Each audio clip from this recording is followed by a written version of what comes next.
One of the reasons that I start with a spinal back bend and a relaxation action is because it helps people to feel the rib cage as well as the spine.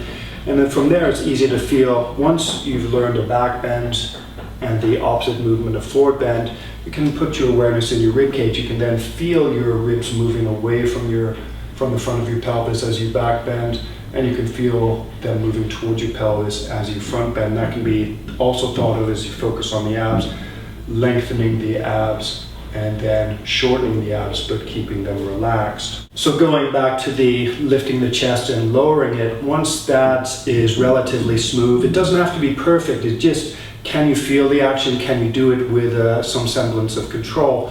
Then from there you can work on expanding your awareness to feeling the sides of the rib cage. I'll say side ribs, but really it's the sides of the ribs, or sides of the rib cage.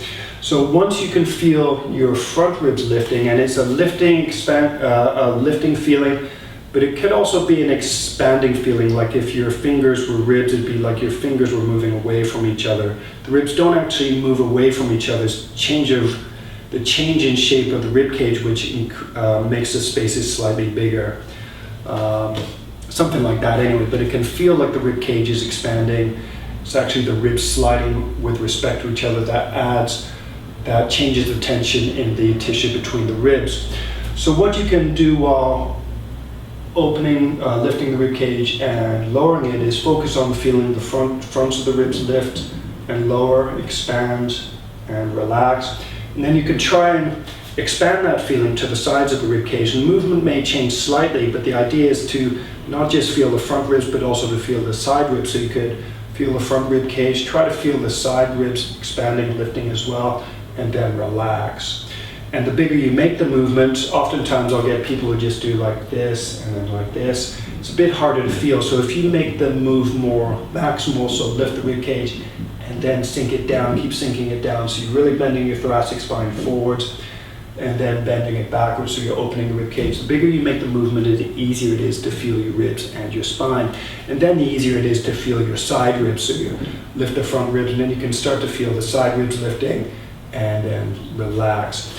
And with the side ribs, with the lower part of the rib cage, what actually happens is the side ribs expand outwards. So maybe with your arms around the sides, I've seen people wrap a towel around them and then try to expand the towel and then relax, expand the towel, relax, whatever.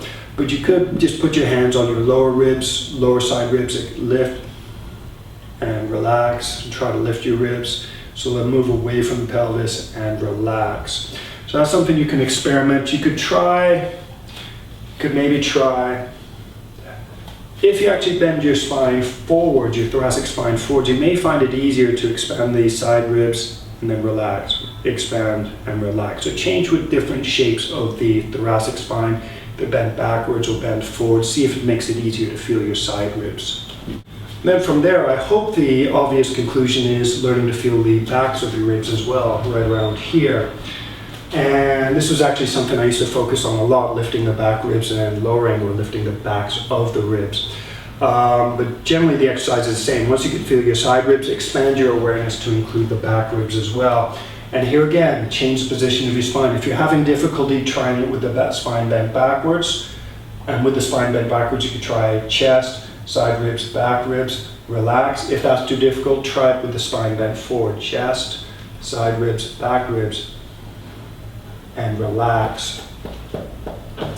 And actually one exercise, if you're doing locust, you may find it easier. If you can activate your spine erector. So if you do spinal back bend, so lumbar spine, thoracic spine, both bent backwards. And if you can feel your spinal erectors contracting, the muscles that actually pull up on the ribs at the back of the body are pretty close to the spinal erectors. So if you activate the spinal erectors, you may find it's easier to also